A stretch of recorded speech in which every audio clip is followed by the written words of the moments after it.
नमस्कार मित्रों, मैं राम मोहन उपाध्याय यूट्यूब चैनल वेदिका उपाध्याय में आपका हार्दिक स्वागत करता हूं। मित्रों, आज की इस वीडियो में हम लोग भारतीय इतिहास एवं संस्कृत से संबंधित महत्वपूर्ण प्रश्नों पर चर्चा करेंगे। सभी प्रश्न आगामी परीक्षाओं government degree college assistant professor history, government inter college lecturer history, government inter college LT gate social science सहित सभी परीक्षाओं के लिए काफ़ी महत्वपूर्ण है। हिस्ट्री टेस्ट सीरीज की यह 16वीं वीडियो है। इस वीडियो के सारे प्रश्न बहुत ही महत्वपूर्ण है, परीक्षाओं में किसी न किसी रूप में निश्चित रूप से पूछे जाएंगे। तो हमारा पहला प्रश्न है इस सीरीज में, सर्वप्रथम त्रिपिटक शब्द का प्रयोग किसने किया? तो सर्वप्रथम त्रिपिटक शब्द का प्रयोग जो है रीज डेविड्स एवं बुलर ने किया था। तो विकल्प ए एवं बी दोनों, तो सी हमारा सही आंसर होगा, क्योंकि रीज डेविड्स और बुलर दोनों ने जो है सबसे पहले त्रिपिटक शब्द का प्रयोग किया था। और इनकी रचना थी द बुद्धिस्ट इंडिया,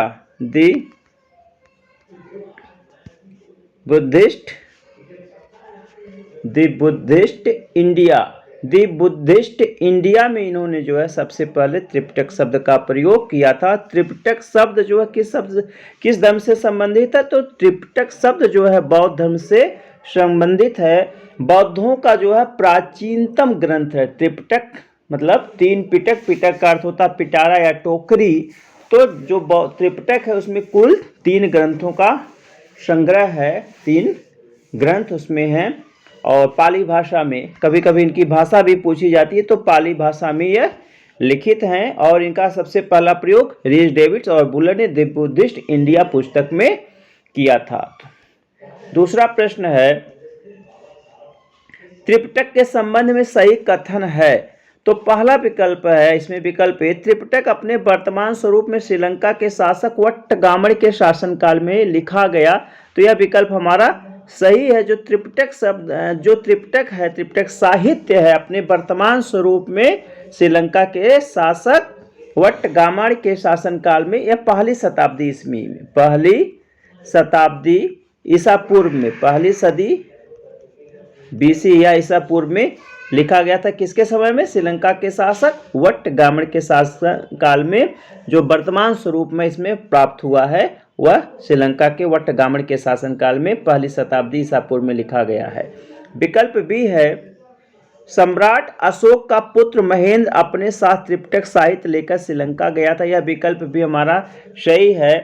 और इसमें बताया गया था कि जब अशोक ने जो है महेंद्र संघमित्रा को जो वहाँ पे श्रीलंका में भेजा था, तो वहाँ के शासक द्वारा जो है त्रिपिटक साहित्य की मांग, जो तीनों पिटक थे उनकी मांग की गई थी, इसलिए महेंद्र जो अपने साथ स्वयं लेकर श्रीलंका गया था। विकल्प सी है, त्रिपिटकों की संख्या 3, यह विकल्प भी हमारा सही है। तो विकल्प डी उपर्युक्त सभी हमारा सही आंसर है। अगला प्रश्न है, सबसे बड़ा एवं सर्वोच्च पिटक है? तो सबसे बड़ा एवं सर्वोच्च पिटक साहित्य कौन सा है? सूत पिटक है। जैसे कि जो हमारे 3 पिटक हैं, त्रिपिटक है, कुल 3 पिटक है, उनमें सूत पिटक है पहला, दूसरा विनय पिटक है और तीसरा है अभिधम्म पिटक। तो इसमें जो सबसे बड़ा और सर्वोच्च माना जाता है वह आपका सूत पिटक माना जाता है। सूत पिटक में क्या है? बुद्ध जो है, महात्मा बुद्ध के शिक्षाओं का यह संकलन है, यह महात्मा बुद्ध के शिक्षाओं का संकलन है। विनय पिटक में बौद्ध धर्म से संबंधित नियमों का उल्लेख है। और अभिधम्म पिटक क्या है? बौद्ध धर्म से संबंधित दार्शनिक सिद्धांतों का इसमें विवरण मिलता है। तो चूंकि हमारा प्रश्न पूछा गया है कि सबसे बड़ा और सर्वोच्च पिटक, तो सूत पिटक है, विकल्प ए हमारा सही आंसर है। अगला प्रश्न है, सूत पिटक कुल कितने निकायों में विभक्त है? तो सूत पिटक कितने निकाय में विभक्त? सूत पिटक जो है 5 निकाय में विभक्त है। 5 निकाय में 5 भागों में विभाजित है। दीघ निकाय, मध्यम निकाय, संयुक्त निकाय, अंगुत्तर निकाय और खुद्दक निकाय, आगे आएगा भी। तो इसमें अगला प्रश्न है, निम्नलिखित में से कौन सा निकाय सूत पिटक से संबंधित? अभी मैं आपको बताएं कि 5 निकाय हैं जो सूत पिटक से संबंधित। इसमें पूछा जा रहा है कौन सा है? तो दीघ निकाय विकल्प ए है, विकल्प बी मध्यम निकाय ए भी है, विकल्प सी है संयुक्त निकाय ए भी है। मतलब दीघ निकाय, मध्यम निकाय, संयुक्त निकाय। इसके अलावा मैंने आपको अंगुत्तर निकाय और खुद्दक निकाय भी बताया। तो उपर्युक्त सभी विकल्प डी हमारा सही आंसर है। अगला प्रश्न है, अंगुत्तर निकाय खुद्दक निकाय संबंधित है। अब तो अंगुत्तर निकाय खुद्दक निकाय सूत्र पिटक से संबंधित है, विकल्प हमारा सही आंसर है। अगला प्रश्न है, राजा एवं राज्य की उत्पत्ति, राजा एवं राज्य की उत्पत्ति का सिद्धांत सबसे पहले किस बौद्ध ग्रंथ में मिलता है? तो सबसे पहले राज्य एवं राजा की उत्पत्ति का सिद्धांत जो है किसमें मिलता है? दीघ निकाय में मिलता है, विकल्प बी हमारा सही आंसर है। और अगर देखा जाए भारत में वैदिक साहित्य के परिप्रेक्ष्य में, तो राजा और राज्य की उत्पत्ति का सिद्धांत सबसे पहले किसमें मिलता है? ऐतरेय ब्राह्मण में, ऐतरेय ब्राह्मण में मिलता, जो कि ऋग्वेद का एक ब्राह्मण ग्रंथ है। अगला प्रश्न है, सिंगालोवाद सूत, सिंगालोवाद सूत संबंधित है। तो सिंगालोवाद सूत जो है वह दीघ निकाय का ही एक भाग है, विकल्प सी हमारा सही आंसर है। और सिंगालोवाद सूत्र में जो है अशोक के धर्म के सिद्धांतों का विवरण या गुणों, जो अशोक के धर्म के जो सिद्धांत उनके गुणों को उसमें देखा जा सकता है। और इसमें जो है एक उपदेशों का संकलन है, बेसिकली जो है गृहस्थों के लिए, गृहस्थ मतलब उपासक उपासिकाओं के लिए अनुकरण है। और सिंगालोवाद सूत्र को जो है गिह विनय के नाम से भी जाना जाता है, गिह विनय, गिह विनय के नाम से भी जाना जाता है। तो चूंकि सिंगालोवाद सूत्र किससे संबंधित है, तो यह दीघ निकाय का एक पार्ट है। अगला प्रश्न है, किस निकाय का अंतिम भाग महापरिनिर्वाण सूत्र है?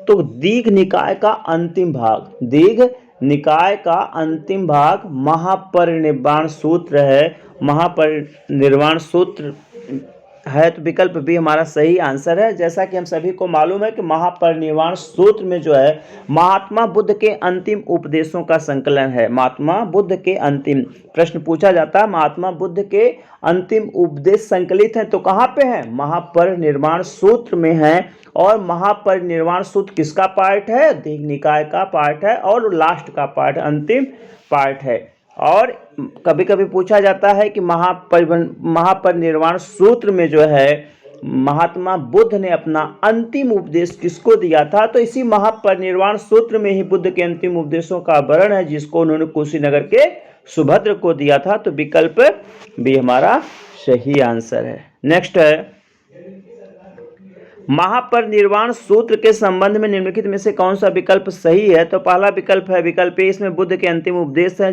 जिसे उन्होंने कुशीनगर के सुभद्र को दिया था, यह विकल्प हमारा सही। विकल्प बी है, इसमें बुद्ध की अंतिम यात्राओं का विवरण मिलता है। तो महापरिनिर्वाण सूत्र में बुद्ध की अंतिम यात्राओं का या अंतिम यात्रा का विवरण मिलता है। इसके बाद विकल्प सी है, बुद्ध ने अपने शिष्य आनंद से कहा कि मेरी मृत्यु के पश्चात मेरे अवशेषों पर उसी प्रकार से स्तूप बनाए जाएं जिस प्रकार से चक्रवर्ती राजाओं के अवशेषों पर बनते हैं। तो यह महात्मा बुद्ध की जो है अंतिम इच्छा थी। उन्होंने अपने शिष्य से कहा था कि हमारे जिस प्रकार से चक्रवर्ती राजाओं के स्तूप बनते हैं उसी प्रकार से मेरे भी अवशेषों पर स्तूप का निर्माण कराया जाए। तो सभी विकल्प सही है। तो विकल्प डी उपर्युक्त सभी हमारा सही आंसर है। अगला प्रश्न है, कौशल नरेश प्रसेनजित ने, या कौशल नरेश प्रसेनजित का प्रसिद्ध कथन, बुद्ध भी कौशल के हैं और मैं भी, बुद्ध 80 वर्ष के हैं और मैं भी, अतः हम दोनों समान आयु के हैं, का उल्लेख मिलता है। जैसा कि हम सभी को मालूम है कि कौशल नरेश प्रसेनजित और महात्मा बुद्ध जो है समकालिक थे, लगभग दोनों समान ही उम्र के थे, एक ही राज्य से संबंधित थे, कौशल से ही संबंधित थे। और उनका उल्लेख पूछा जा रहा है किसमें मिलता है? तो दोनों का उल्लेख मध्यम निकाय नामक ग्रंथ में मिलता है। विकल्प सी हमारा सही आंसर है। मध्यम निकाय में ही प्रसेनजित का यह कथन है कि बुद्ध भी कौशल के, मैं भी हूँ, बुद्ध 80 के, मैं भी हूँ, अतः हम दोनों समान आयु के हैं। नेक्स्ट है, सर्वप्रथम किस ग्रंथ में बुद्ध एवं महावीर स्वामी की भेंट का उल्लेख मिलता है? तो सबसे पहले जो है बुद्ध एवं महावीर स्वामी के भेंट का उल्लेख जो है किसमें मिलता है? मध्यम निकाय में मिलता है। मतलब कौशल नरेश प्रसेनजित का कथन कि बुद्ध भी 80 के हैं, हम भी 80 के हैं, ये स्टेटमेंट आए, बुद्ध और महावीर स्वामी की भेंट का उल्लेख पूछा जाए तो दोनों मध्यम निकाय में ही है। तो विकल्प सी हमारा सही आंसर है। अगला है, जब कोई व्यक्ति संघ में प्रवेश पा लेता है तो वह वर्णविहीन हो जाता है, इसका विवरण मिलता है। तो जब कोई व्यक्ति बौद्ध संघ में प्रवेश पा लेता है तो वह वर्णविहीन हो जाता है, इसका उल्लेख जो है बौद्ध ग्रंथ अंगुत्तर निकाय में मिलता है, जो कि सूत्र पिटक का एक भाग है। विकल्प हमारा सही आंसर है। 16 कभी कभी प्रश्न 16 महाजनपदों का उल्लेख पूछा जाता है, तो 16 महाजनपदों का उल्लेख भी अंगुत्तर निकाय जो कि बौद्ध ग्रंथ है और भगवती सूत्र जो कि जैन ग्रंथ है, इन दोनों में सबसे पहले मिलता है। तो अंगुत्तर निकाय में यह विवरण मिलता है कि जब कोई व्यक्ति संघ में प्रवेश पा लेता तो वर्णविहीन हो जाता है। तो विकल्प हमारा सही आंसर है। अंगुत्तर निकाय को एकोत्तरागम के नाम से भी जाना जाता है। अगला प्रश्न है, किस निकाय में बुद्ध ने 7 प्रकार की पत्नियों का उल्लेख किया है? तो अंगुत्तर निकाय में बुद्ध ने 7 प्रकार की पत्नियों का उल्लेख किया है। विकल्प सी हमारा सही आंसर है। और इसमें जो है यह जो 7 प्रकार की पत्नियों का उल्लेख आया है, यह इस प्रसंग में आया है कि एक अनाथ पिंडक नामक व्यापारी था, उसकी पुत्रवधू का नाम था सुजाता। तो सुजाता को उन्होंने जो उपदेश दिया था उसी में उन्होंने 7 प्रकार की पत्नियों के विषय में बताया है। तो विकल्प सी हमारा सही आंसर। अगला प्रश्न है, जातक ग्रंथ किस निकाय का भाग है? तो जातक ग्रंथ जो है आपका खुद्दक निकाय का भाग है। खुद्दक निकाय, जैसा कि ऊपर बताया गया, सूत्र पिटक के 5 निकाय, दीर्घ निकाय, मध्यम निकाय, संयुक्त निकाय, अंगुत्तर निकाय और खुद्दक निकाय। तो जो हमारा जातक ग्रंथ है वो खुद्दक निकाय से संबंधित है। विकल्प सी हमारा सही आंसर है। अगला प्रश्न है, जातक ग्रंथों में महात्मा बुद्ध के पूर्व जन्म की शिक्षाओं का उल्लेख है। जो महात्मा बुद्ध के पूर्व जन्म की कथा है उसमें जातक ग्रंथों में वर्णित है। प्राचीनतम भारतीय साहित्य के तहत जो है इसकी गणना होती है। तो जातक ग्रंथों के संबंध में सही कथन का चुनाव कीजिए। पहला विकल्प है, भारतीय कथा साहित्य का सबसे प्राचीन संग्रह जातक कथा है। विकल्प ए सही। विकल्प बी है, वर्तमान स्वरूप में इसकी रचना 200 ईसा पूर्व से 200 ईस्वी के मध्य में हुई। तो जो जातक ग्रंथ हैं इनकी रचना 200 ईसा पूर्व से 200 ईस्वी के मध्य में हुई। ये विकल्प भी हमारा सही है। और हर्ष के दरबार में इनको पुनः लिखा गया था। ये विकल्प सी भी हमारा सही। तो विकल्प ए बी सी तीनों सही। तो विकल्प डी हमारा सही आंसर होगा। अगला प्रश्न है, किस जातक ग्रंथ में बुद्ध को एक चांडाल के रूप में वर्णित किया गया? तो मातंग जातक में बुद्ध को एक चांडाल के रूप में वर्णित किया गया है। विकल्प बी हमारा सही आंसर। अगला प्रश्न है, धम्मपद संबंधित हैं। तो धम्मपद आपका किससे संबंधित है? धम्मपद भी खुद्दक निकाय का ही एक पार्ट है। विकल्प सी हमारा सही आंसर है। खुद्दक निकाय में धम्मपद है, सूत्र निपात, विमानवत्व है, थेरी गाथा है, उदान है, जातक है, पंतवत्व है। ये सभी जो है खुद्दक निकाय के पार्ट हैं। अगला प्रश्न है, विमानवत्व संबंधित है। तो विमानवत्व जो है किससे संबंधित है? वह आपका खुद्दक निकाय से। विकल्प हमारा सही आंसर। अगला प्रश्न है, थेर गाथा एवं थेरी गाथा संबंधित है। थेर गाथा एवं थेरी गाथा जो है खुद्दक निकाय से संबंधित है। विकल्प सी हमारा सही आंसर है। नेक्स्ट है, पंच स्कंद एवं द्वादश निदान का वर्णन मिलता है। तो पंच स्कंद एवं द्वादश निदान का वर्णन जो है सूत्र पिटक में मिलता है। विकल्प हमारा सही आंसर। अगला प्रश्न है, सही सुमेलित है। तो पहला विकल्प है पातिमोक्ष विनय पिटक का पार्ट है। पातिमोक्ष जो है यह विनय पिटक का ही पार्ट है। यह हमारा सही है। इसके बाद है विकल्प बी परिवार। तो परिवार भी विनय पिटक का ही पार्ट है। यह विकल्प भी हमारा। विकल्प सी खंदक भी किससे संबंधित है? खंदक आपका विनय पिटक से संबंधित। उपर्युक्त सभी विकल्प डी हमारा सही आंसर। अगला प्रश्न है, महाबग एवं चुल्लवग संबंधित हो। तो महाबग एवं चुल्लवग जो है, जो विनय पिटक का जो पार्ट है खंदक, उससे संबंधित है। तो विकल्प सी हमारा सही आंसर। अगला प्रश्न है, सही सुमेलित नहीं है पूछा जा रहा है। तो इसमें पहला विकल्प है यमक। तो यमक जो है किसका पार्ट है? वह जो है अभिधम्म पिटक का पार्ट है। अभिधम्म पिटक के कुल 7 ग्रंथ हैं। अगर देखा जाए तो अभिधम्म पिटक के कुल 7 ग्रंथ हैं जिसमें से यमक है। तो यह विकल्प सही है। विकल्प भी है धातु कथा। तो धातु कथा भी जो है अभिधम पिटक से संबंधित, यह भी सही है। विकल्प सी, ये कथावत्थ जो है अभिधम पिटक से संबंधित है। इसके बाद जो है विभंग, तो विभंग विनय पिटक से संबंधित नहीं है, विकल्प डी हमारा सही आंसर होगा। विभंग किससे संबंधित है? विभंग हमारा जो है यह आपके अभिधम पिटक का ही पार्ट है, तो विकल्प डी हमारा सही आंसर है।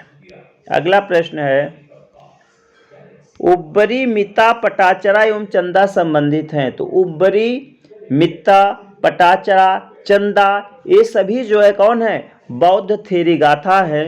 काफी महत्वपूर्ण प्रश्न है, तो विकल्प ए हमारा सही आंसर है। अगला प्रश्न है, सही सुमेलित है। तो ये जो बौद्ध थेरी गाथा है इसमें देखना पहला विकल्प जो उब्बरी है, उब्बरी श्रावस्ती से संबंधित, ये हमारा सही है। विकल्प बी है मित्ता, मित्ता कपिलवस्तु से संबंधित, ये भी विकल्प सही है। विकल्प सी है पटाचरा, पटाचरा भी श्रावस्ती से संबंधित, यह विकल्प भी सही है।